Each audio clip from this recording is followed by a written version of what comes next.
2021년도에 개봉한 그 영화 중에 Don't Look Up이라는 영화가 있는데요.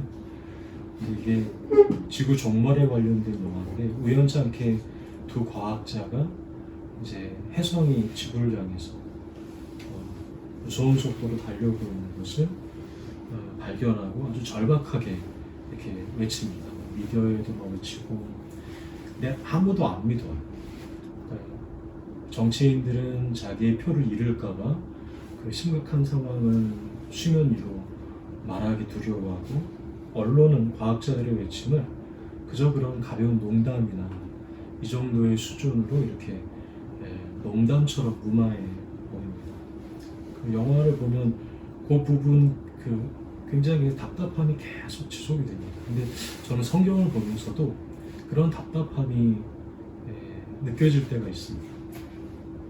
특별히 구약 예언서, 오늘 우리가 포함되어 있는 예레미야나 우리가 이전에 있었던 아모스나 이런 부분들, 이사야나 이런 말씀을 접하다 보면 한결같이 느끼는 건 무엇이냐면, 그때 이건, 지금 이건 사람들은 여전히 하나님의 말씀을 잘 듣지 않으려고 하는구나 라는 어떤 그런 마음들이 성경을 읽다 보면 참 답답하게 느껴집니다. 귀를 잘 기울이지 않는다라는 것이고, 마치 돈 룩업 그 영화에서처럼 그냥 한번 스쳐 듣고 그냥 무마시켜버리는 그 정도의 이야기로만 접할 때가 많습니다. 왜 그럴까? 내가 듣고 싶은 이야기가 아니기 때문입니다.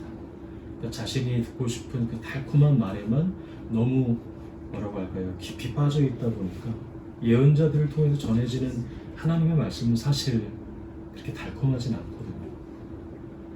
그래서 사람들이 하나님의 말씀을 일단 등지고 서서 저 말씀은 너무 무리한 말씀이다.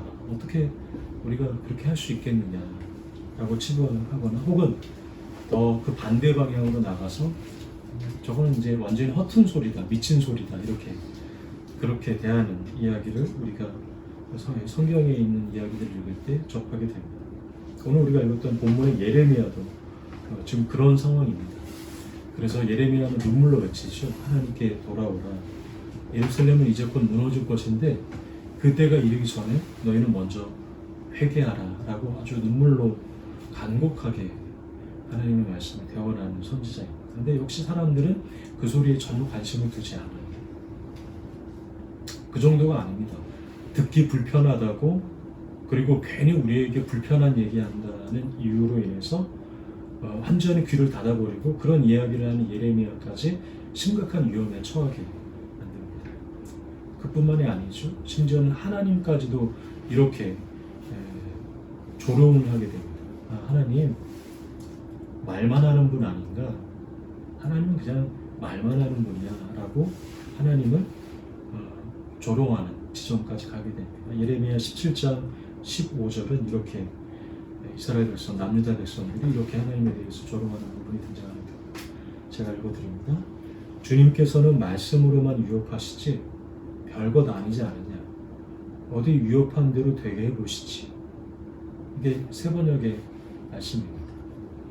진실을 외치지만 아무도 듣지 않는 그 답답함, 그리고 마음이 무거워서 그 말씀을 전하는 예레미야조차도 도망치고 싶은 그러한 시기에 하나님께서 다시 예레미야에게 던져주시는 말씀이 오늘 우리가 읽었던 이 본문의 이야기입니다. 우리는 그 안에서 예레미야의 마음도 느껴볼 수가 있고, 그리고 그 안에서 여전히 우리를 향해서 귀 기울이기를 원하시는 하나님의 마음에도 우리가 이 시간 함께 귀 기울여 보기를 원합니다.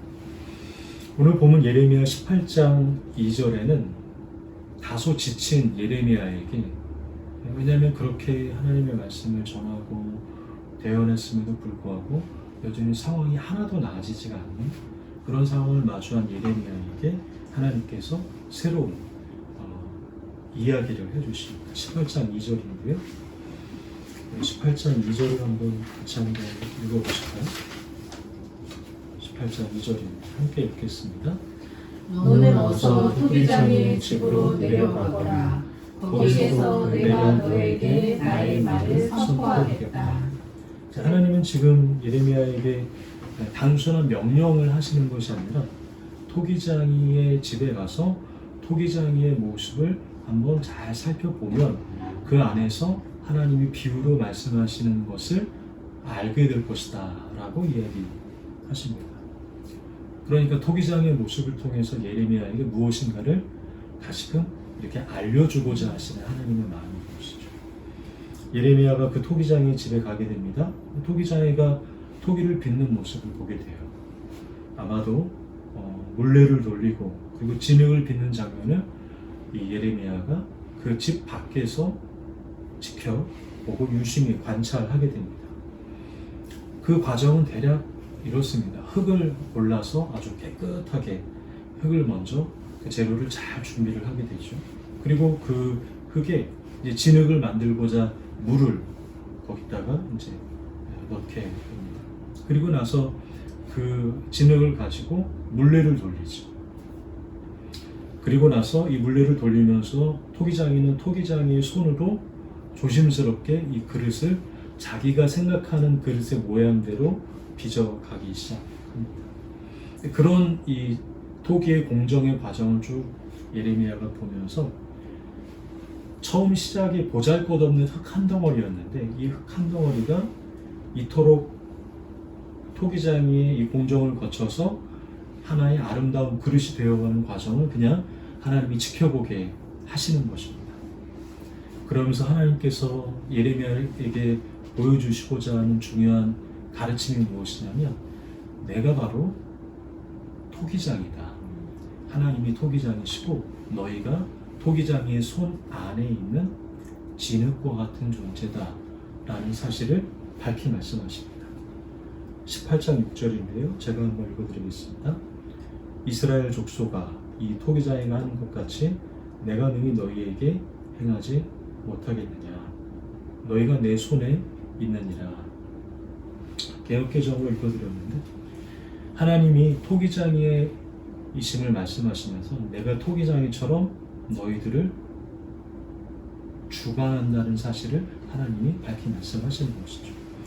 그러니까 하나님은 비유로 하나님 자신과 지금 예레미야 시대에 있는 남유다, 예레미야는 남유다 백성들에게 하나님 말씀을 전했거든요. 그러니까 이 남유다 백성들하고 하나님과의 관계를 빗대어서 비유로 토기장이와 진흙이라는 이 비유를 가지고 지금 말씀하고 설명하고 계시는 것입니다. 사실 하나님을 무엇이라고 빗대어서 표현한다는 것은 우리 입장에서는 굉장히 이해가 빠른 아주 방법이죠. 그런데 어떻게 보면 거꾸로 생각해 보면 하나님 입장에서 생각해 보면 하나님 자신을 무엇인가에 가두어서 설명하는 듯한 그러한 한계를 하나님이 띄시면서까지도 이스라엘과 유다와 예레미야에게 하나님과 유다의 백성들과의 관계가 어떠하라는 사실을 다시금 말씀해 주시는 장면이라고 여겨지는 것이죠. 그렇게까지 하면서도 혹 하나님의 거룩하심과 하나님의 어떤 부분이 다소 훼손되더라도 그래도 하나님은 이스라엘 백성들이 토기장이신 하나님께 다시 돌아오기를 간곡히 원하는 마음으로 이 비유를 하고 계시는 것이죠. 사실 이 남유다의 시작의 단계, 그러니까 남유다와 북이스라엘이 갈라지면서 지금 예레미야 시대까지 오기까지는, 그리고 이 남유다가 멸망하는 시간까지는 대략 300년이 좀 넘는 약 330년 정도의 이 남유다의 역사가 진행이 됩니다. 근데 하나님은 이 300년이 넘는 남유다의 역사 가운데 계속해서 이런 역사를 반복해서 하나님이 남유다의 삶을 회복하기를 끊임없이 요청하고 다가오세요. 그래서 무려 이 남유다에게만 하나님이 세운 선지자들의 말이 기록된 예언서가, 성경의 책이 무려 14권이나 될 정도로 하나님은 이 이스라엘 백성들, 남유다 백성들을 향한 그 마음이 시종일관 동일하게 뜨겁고 간절하셨던 것이죠.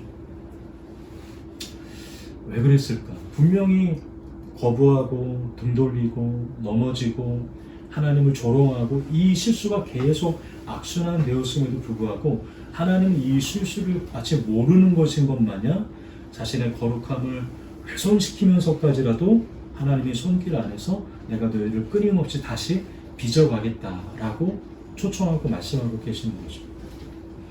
사실 유다가 가졌던 가장 큰 착각은 무엇이냐면 자신들이 우리는 하나님이 선택한 백성이야 라는 이 생각이 그냥 매몰되어 있었던 것이죠. 그러니까 우리가 어떻게 하든지 우리는 하나님이 우리를 선택하신 백성이고 구원받은 사람들이기 때문에 우리는 전혀 문제가 없어 라는 아니라는 생각으로 머물렀던 것이죠. 그러니까 하나님을 뭐라고 생각했냐면 우리가 어떻게 하든지 하나님 그분은 속 좋은 분이야. 우리가 어떻게 하든지 그분은 다 견뎌내는 분이야. 그리고 그 모든 것들이 자신들이 마땅히 그럴 만한 어떤 하나님의 그 자녀라고 하나님이 선택하실 만한 어떤 자격이나 공로가 자신들에게 있다라고 여기면서 살았던 것입니다. 이것이 성경에 등장하는 아주 치명적인 그들의 죄였던 것이죠. 여러분, 하나님의 선택은 우리의 공로나 우리의 노력이나 우리의 선함이나 우리가 얼마나 많은 예물을 드렸거나 우리가 어떤 봉사를 많이 했거나 그것과는 전혀 무관합니다. 그래서 우리는 하나님의 선택을 은혜라고 부르고 하나님의 구원을 우리에게 주시는 이해할 수 없는 선물이라고 고백을 하게 되는 것이죠. 우리에게 그럴 만한 이유가 있어서가 아닙니다. 그저 우리는 하나님께서 우리를 선택하신 그 전적인 하나님의 주권에 감사할 뿐이죠. 우리를 하나님 앞에서 하나님의 일에 동참시키게 하신 것도 그저 은혜인 것 뿐이에요. 무엇을 잘해서 아니면 내가 무엇 때문에가 아닌 것입니다. 그런데 유다는, 이스라엘은 그것을 착각했던 거예요. 오늘 우리는 토기장의 손길 앞에서 하나님이 우리를 끊임없이 비추고 계신다는 사실을 바라보고 그분 앞에 나아가는 일들이 그래서 필요하게 되는 것이죠. 예배는 그러한 시간인 것입니다. 여러분, 진흙과 토기장이와 진흙과의 관계에서 가장 중요한 사실은 무엇일까 생각해보면 진흙은 결코 혼자의 힘으로는 그릇이 될 수 없다는 것입니다. 그러니까 진흙은 반드시 토기장의 손길에 의해서만 아름다운 그릇이 된다는 사실입니다. 저는 매주 토요일날 그 성찬에 사용된 빵을 이제 만들고 이제는 제가 다 하거든요. 얼마 안 됐어요. 2-3주 될 것 같은데. 그러면서 제가 이 사실이 조금 더 실감하게 되었습니다. 하나님이 우리를 빚으시는 토기장이시구나라는 사실을. 지우리가 만든 레시피를 따라서 처음에는 초보다 보니까 막 약간 떨리잖아요. 이게 과연 될까? 이런 마음에 레시피대로만 기계적인 어떤 레시피에 따라서 그것대로만 거기에 무슨 이렇게 여유를 갖거나 아니면 처음에 막 기도를 이런 여유가 없어요. 막 이게 과연 될까? 이런 마음으로. 근데 막상 저는 처음에 이 성찬용 빵을 만들 때 제가 이게 반죽을 하는 게 이게 이런 시간이 많이 있겠지.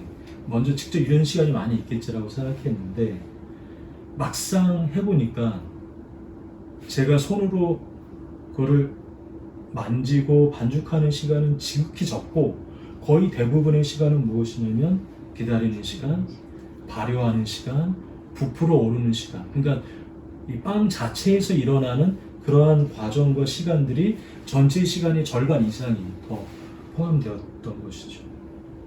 손에서 반죽되는 시간은 그렇게 짧았지만 만드는 입장에서 보면 기다리는 시간이 더 많이 필요했던 것이죠. 그래야 하나의 빵이 되는 것이죠. 여러분, 어떻게 보면 토기장이의 모습에서도 토기장이가 직접 만지는 시간도 있지만 사실은 토기장이가 만들 그릇을 놓고 생각하고 기다리고 구워지고 이런 것들이 기다려지는 시간이 토기장이에게도 참 많이 있다는 것이죠. 그러니까 하나님의 입장에서도 유다를 향해서 지금 이스라엘을 향해서 끊임없이 기다리고 계시는 시간이 너무 많은 것입니다. 오늘 우리들에게도 하나님은 동일하신 것이죠. 하나님은 그래서 인자하시고 인내하시고 기다리시는 분이다라고 성경에서 말씀하고 계시지 않습니까? 우리는 그렇게 자라고 성장하고 하나의 아름다운 토기가 되고 아름다운 빵과 같은 존재가 되어가는 것이죠. 제가 이번 주에 빵을 만들 때, 어제죠. 어제 만들 때는 조금 이전과는 다른 점이 하나 생겼습니다. 그것이 무엇이냐면, 겉으로 볼 때는 똑같은데, 제가 빵을 만들기 시작하기 전에 생각을 했다는 것입니다. 이런 빵이 됐으면 좋겠다.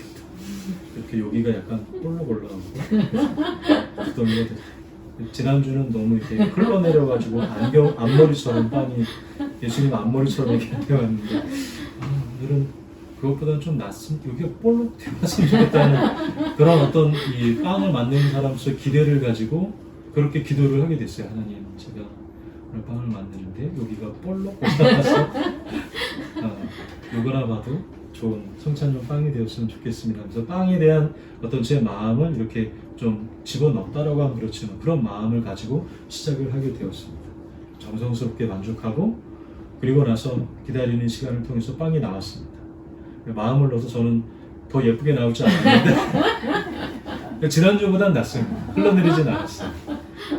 근데 저는 아주 초보인지라 아직 거의 비슷한 빵이 나왔는데 그래도 마음을 넣고 시작하니까 제 마음이 너무 뿌듯하고 감사하더라고요. 여러분 그렇습니다. 밀가루 입장에서 보면 스스로 발효되고 구워지는 시간과 기다림이 필요하지만 빵을 만드는 입장에서 보면 그 과정을 조율하고 기다리고 돌보는 손길이 필요한 것이죠. 그러니까 빵에 대한 생각이 먼저 전제가 되는 것이죠. 여러분 하나님께서도 토기장이시다라는 것은 무엇이냐면 이미 여러분들을 향해서 가지고 계신 생각과 하나님의 의미와 뜻이 있으시다라는 것입니다. 여러분 토기장님께서 우리를 빚으실 때도 오랜 기다림과 시간이 필요하지 않으셨겠습니까? 그리고 그러한 눈길로 오늘 우리들을 계속해서 지켜보시는 분이 토기장이신 하나님이라는 의미라는 사실을 우리가 이 부분에서 잊지 말아야 하는 것입니다. 근데 진흙인 유다 백성들은 그 하나님의 기다림을 전혀 이해하지 못했죠. 본문 12절은 이렇게 기록합니다. 오늘 본문에는 없지만 본문 바로 그 다음 12절은 이렇게 유다 백성들의 이야기가 이렇게 기록되어 있습니다. 제가 읽어드리겠습니다. 그러나 그들이 말하기를 이는 헛되니 우리는 우리의 계획대로 행하며 우리는 각기 악한 마음이 완악한 대로 행하리라. 그러니까 진흙은 나는 토기장의 손길대로는 살지 않겠습니다 라고 얘기하는 것입니다. 그러니까 하나님은 하나님이고 나는 내 삶을 그냥 내 방식대로 살겠습니다. 자기 계획대로 살아가고자 한 것이죠. 여러분 하나님은 성경에서 말씀하신 하나님은 어떤 분이시냐면 초월하시면서도 영원하시고 만유의 주님이시지만 동시에 참 아이러니하게도 자신의 백성들의 모습을 그냥 속촉해 넘어가시는 분은 아니라는 것입니다. 그냥 너희들이 그렇게 하든 나는 무관심하다. 나는 너희들에게 더 이상 그렇게 넘어가는 분이 아니시라는 사실을 우리가 이 구약 역사서에서 발견하게 되는 것이죠. 자신의 백성들의 아픔과 부르짖음을 이스라엘 백성들의 부르짖음을 외면하지 않으시는 분, 그래서 애굽에서 그들을 탈출시키시는 분, 그리고 하나님을 무시하는 자신의 백성들로 인해서 가슴 아파하시는 분이십니다. 이게 참 놀라운 부분입니다. 어떻게 그 영원하시고 모든 것 위에 모든 것이신 하나님이 자신의 백성들이 하나님을 무시한다고 아파하시고 괴로워하시는가 하는 사실이죠. 여러분 하나님은 그런 분이십니다. 하나님은 말씀을 무시하는 이들로 인해서 아파하시는 분이시면서 동시에 하나님 자신을 청종하는 이들을 향해서 기뻐하시는 분이시죠. 그리고 여전히 포기하지 않고 토기장이가 다시 물레를 돌리듯이 다시 새롭게 토기를 만들고 그릇을 빚어가듯이 오래 기다리듯이 이스라엘 백성들을 빚으시는 또 우리를 빚으시는 토기장이 되신 하나님이십니다. 그러니까 우리들은 어떤 존재이냐면 우리들이 때로는 실패하고 때로는 무너지고 때로는 반복되는 삶 속에서 그냥 깨어져 버린 것과 같은 그리고 반죽이 다 질어져 버린 것 같은 이제는 더 아무런 가능성이 없는 것처럼 느껴지는 그러한 순간에서도 저와 여러분들은 하나님께서 우리를 다시 지으시는, 그리고 다시 우리를 새롭게 하시는 존재라는 사실을 우리가 잊지 말아야 하는 것이죠. 그것이 바로 하나님께서 우리를 바라보시는 시각이라는 것입니다. 우리를 기다리시는 분, 또 우리의 기다림과 토기장의 이 기다림이 절묘하게 만나는 그 순간에 하나님께서 아름답게 우리를 빚으실 것이다라는 이 믿음을 우리는 잊지 말아야 하는 것이죠. 여러분, 이러한 남유다의 모습, 하나님을 등졌던 남유다의 모습은 오늘 성서일과 복음서에 해당하는 누가복음에서 만나는 제자들의 모습과도 겹치게 됩니다. 수많은 무리가 예수님을 따르던 그 시절에 주님께서 그 무리들 앞에 서서 가시다가 뒤를 돌아보시면서 이런 말씀을 하세요. 누가복음 14장 26절부터 27절을 제가 한번 읽어드리겠습니다. 무릇 내게 오는 자가 자기 부모와 처자와 형제와 자매와 더욱이 자기 목숨까지 미워하지 아니하면 능히 내 제자가 되지 못하고, 누구든지 자기 십자가를 지고 나를 따르지 않는 자도 능히 내 제자가 되지 못하리라. 우리가 아마 한 번쯤 다 들어보신 말씀일 것입니다. 근데 저는 이 말씀을 제가 처음 예수님을 믿었던 신앙의 초기에 굉장히 크게 오해했던 적이 한 번 있었습니다. 당시 이제 부모님께서 제가 교회 다니는 것을 아주 극구 반대하셨기 때문에 저는 이상하게 그때 고등학교 2학년 때이기도 하고 마음에 막 이렇게 좀 화가 올라오더라고요. 아니, 교회를 다니는데 왜 나를 반대하지? 이런 단순한 마음 때문에. 근데 마침 그런 마음으로 마음이 뭔가 불편한데 교회를 갔더니 이 말씀이 들려지는 것입니다. 설교에서. 아, 예수님을 믿으려면 미워해야 되는 거구나. 부모도 미워하고 처자도 미워하고 내 주변에 가까운 사람도 미워하는 것이 이게 정당한 거구나, 이게 당연한 거구나 라는 생각으로 이 말씀을 오해했던 적이 있습니다. 어린 마음에 그런 마음을 가졌던 것 같아요. 근데 시간이 흐른 뒤에 이 말씀을 하셨던 예수님이 정작 예수님의 부모님을, 가족들을 미워하지 않으셨다라는 사실을 발견하면서 오해가 조금씩 벗겨지기 시작했습니다. 여러분, 사역의 첫 이적이라고 우리가 알고 있는 갈릴리 가나의 혼인잔치를 여러분 아실 것입니다.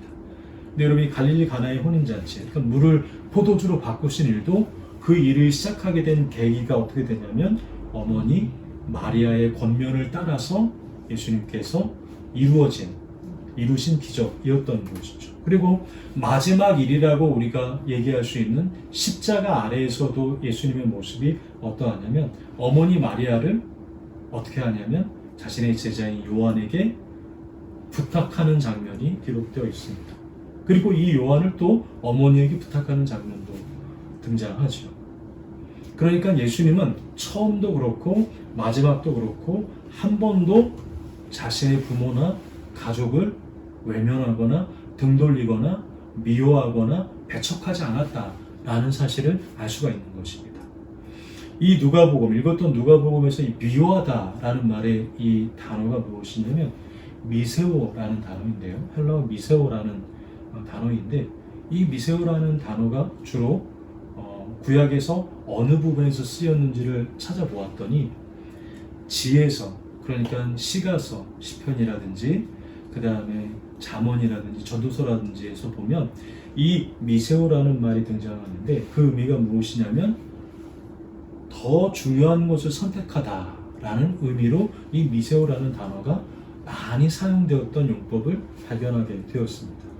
그러니까 그런 맥락에서 제가 방금 읽었던 누가복음 14장 26절부터 27절을 재번역해보면 이렇게 번역해 보게 되는 것이죠. 제가 한번 다시 그 의미를 첨가해서 번역해 보겠습니다. 무릇 내게 오는 자가 자기 부모와 처자와 형제와 자매와 더욱이 자기 목숨보다 더 중요한 것을 선택하지 않으면 능히 내 제자가 되지 못하고, 이렇게 이야기를 할 수 있는 것입니다. 이거를 조금 더 이해하기 쉽게 이렇게 쉽게 번역하면 이렇게 번역할 수 있을 것 같습니다. 누구든지 내게 오려거든 부모와 아내와 자녀와 형제자매 그리고 자기 생명에 대한 집착을 내려놓지 않으면 내 제자가 될 수 없다.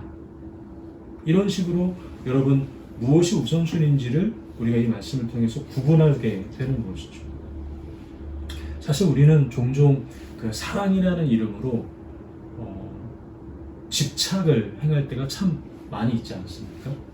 그러니까 부모는 자식에게 내가 널 사랑하기 때문에 이러는 거야 하면서 자식에게 집착하면서 자식을 괴롭게 할 때가 있고, 거꾸로 자식은 부모에게 사랑한다는 말로 부모에게 집착하면서 부모의 괴로움이 될 때도 있습니다. 친구는 친구에게, 연인은 연인에게.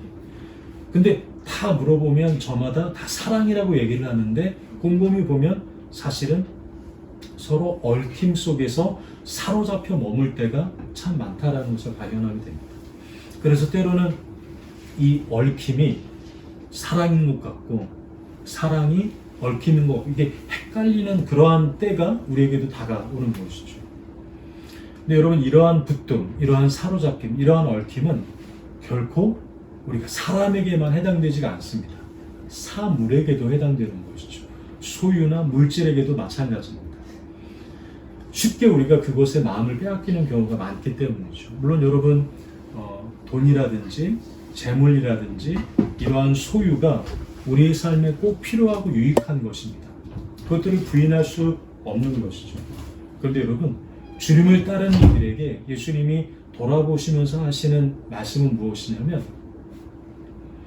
그러한 것들이 매이는 삶은 예수님을 따라가는 제자의 삶이 결코 될 수가 없다라는 이야기입니다. 그것의 필요를 부인하는 게 아니라 그것에 매이고 그것에 집착하고 그것에 얽혀서 사는 인생이 될 수 없다라는 얘기를 하고 계시는 것이죠. 그러니까 주님을 따르는 이들에게 요청되는 것은 무엇이냐면 그것들에 매이지 않는 자유가 필요한 것입니다. 그러니까 이렇게 말할 수 있는 것이죠. 그것이 없어도 우리는 여전히 축제의 삶을 살아갈 수 있는 가능성이 우리에게 있다. 그렇게 말하고 그렇게 살아가는 이들이 제자고 예수님의 사람들이라는 의미인 것입니다. 이 부분을 우리가 잊지 말아야 하는 것이죠. 지난달 우리는 주님 앞에 처음으로 침묵하는 기도를 시작하게 되었습니다. 하면서 우리가 느낌도 함께 묻고 또 해보기도 하고 이렇지만 겉으로 보면 너무 정적인 행동처럼 보이죠. 그리고 아직은 이게 뭔가 하는 생각도 드는 것도 사실입니다. 눈을 감고 이렇게 조용히 앉아 있는 거기 때문에 겉으로 보면 아무런 액션이 취해지지 않는 것 같은. 근데 여러분, 정말 그러시던가요? 실제로 눈을 감고 우리의 생각을 하나님께 드리고자 시작을 함과 동시에 우리 안에서는 겉으로 볼 때는 정적인 모습이지만 내적으로는 엄청난 많은 생각들이 떠다니고 있지 않습니까? 그 생각들을 다시 흘려보내고 다시 주님 앞에 나아가기를 원하고 또 여러 생각들이 들 때 그 생각들을 또 다시 흘려보내고 굉장히 역동적인 과정이 우리 안에서 계속해서 일어나게 되는 것이죠. 이러한 침묵 기도가 반복되고 쌓이면서 우리의 기도가 어떻게 되냐면 우리의 마음이 하나님을 향하여 서는 일종의 훈련이 반복이 되는 것입니다. 그래서 내면의 의식을 하나님 앞에 선명하게 만들어서 사랑과 사물에 대해서 얽혀있는 것을 하나님에 대하여 지향함으로 인해서 사랑과 사물이 얽혀있는 것을 조금씩 간격을 만들어 가는 것이죠. 내가 재물과 내가 소유와 밀접하게 붙었던 것을 침묵 기도를 통하여 조금씩 간격을 떨어뜨리는 훈련을 하게 되는 것입니다. 근데 여러분, 그것이 참 쉽지가 않죠. 그것이 사실입니다. 그래서 믿음의 길은 결코 한 번에 이렇게 탁 이루어지는 것이 아니죠. 언제나 매일 조금씩 반복하고 훈련하면서 예수님을 닮아가는 것이 바로 그것이 믿음의 길이고 그것이 우리가 추구하는 신앙인 것입니다. 여러분, 그렇습니다. 하나님의 은혜가 부족해서가 아닐 것입니다. 우리가 너무 많은 것에 유다 백성들처럼 이스라엘 백성들처럼 너무 많은 것에 얽히고 매여있고 사로잡히지 않았나 라는 부분을 살펴봐야 하는 것이죠. 그러므로 주님을 따르는 길은 어렵습니다. 주님을 따르는 길은 결코 쉽지가 않습니다. 그런데 동시에 가장 귀한 길입니다. 가장 소중한 길인 것이죠. 주님이 사랑하시는 기쁨의 교회 여러분, 오늘 우리가 예레미야에게 주신 이 말씀, 또 남유다에게 주신 이 말씀을 통해서 우리의 삶의 토기장이 되신 하나님의 손길을 듣게 되었습니다. 여러분들은 이 토기장이 되신 하나님의 손길을 감각하며 여러분 살아가고 계십니까? 사람과 사물에 대한 여러 가지 얽힘으로 인해서 오히려 내가 그 하나님의 손길을 많이 외면하며 살아가고 있지 않은지 오늘 이 말씀을 통해서 우리가 깊이 되돌아보면 좋겠습니다. 사람과 사물에 대한 여러 가지 사로잡힘들을 일순간에 다 내려놓을 수는 없지만 조금씩 그런 것들을 하나님 앞에 내려놓고, 그리고 우리의 삶에서 토기장이 손길 대신 그 주님의 이끄심과 만지심, 그리고 우리를 향한 주님의 기다리심을 우리가 감각하면서 매이지 않는 그 자유, 그 신앙의 길을 우리 함께 믿음으로 조금씩 걸어가는 저와 여러분들의 삶이 되기를 주님의 이름으로 소망하고 축복합니다. 함께 기도하겠습니다. 이 시간 우리 말씀을 기억하면서 토기장이신 주님, 그리고 우리를 향하여 기다리시는 토기장의 손길을 우리가 묵상하며 기도하기 원합니다. 그리고 혹시 우리가 수많은 생각과 사로잡힘 가운데 매여 있다면 그것이 사람이든 사물이든 물질이든 어떠한 것이든 우리가 그것과의 간격을 조금씩 갖게 하시고 침묵으로 기도하고 또 하나님의 말씀을 가까이 하면서 더 근본이신 주님 앞에 토기장이 되신 주님의 물레 앞으로 나아가 주님의 빚음을 우리가 받아내는 그런 우리 일상의 삶이 될 수 있도록 그 말씀을 기억하며 잠시 묵상으로 기도하도록 하겠습니다. 주님, 하나님, 남유다의 역사에서 그들을 빚으시고 포기하지 않으시고 물레를 돌리시는 토기장이 주님의 모습을 오늘 우리가 들었습니다. 수많은 생각과 사로잡힘에 휩싸여 당신의 손길을 거부한 유다의 모습과 같이 오늘 우리들도 스스로가 토기장이가 되어 지내려고 할 때가 많았습니다. 다시 우리의 마음을 진실되고 새롭게 하여 주시옵소서. 매일 조금씩 더듬어가듯 매일 우리를 빚으시는 주님의 손길을 감각하며 제자의 길을 걷게 하여 주시옵소서. 그래서 매이지 않는 자유를 누리며 살아가게 하여 주시옵소서. 예수님의 이름으로 기도드립니다. 아멘.